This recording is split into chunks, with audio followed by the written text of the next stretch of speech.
Good morning. तर स्वागत आहे आपल्या अजून एका नवीन ब्लॉगमध्ये. तर आज दिवसाची सुरुवात जरा लवकरच झाली होती. सकाळचे 6:30 वाजलेत की दोघंजणं झोपलेले होते. तोपर्यंत मी पीठ मळून घेतलं, चहा बनवली आणि भाजीला काय नव्हतं म्हणजे यात टोमॅटोची चटणी करूया ती, आणि ह्यांना पण आवडते, डब्याला दिली तर आवडीने खातात.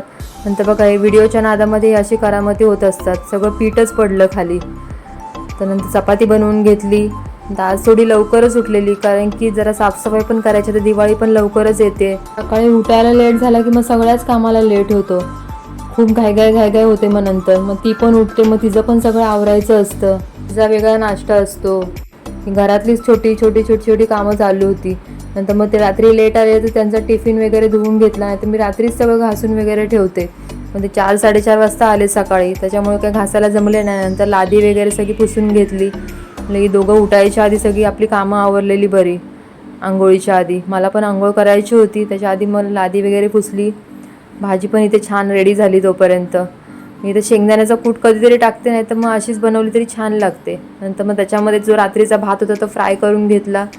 यांना पण आवडतो जरा, त्यांना टिफिनला दिला. नंतर मी पण थोडा ठेवला माझ्यासाठी. तर इथे नाश्त्यासाठी मॅगी बनवली.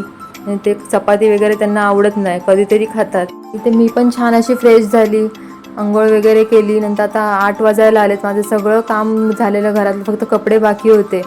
नंतर मग काय डाळभात वगैरे काय 12 वाजता केला तरी चालतो. नंतर गरम पाणी प्यायला घेतलं.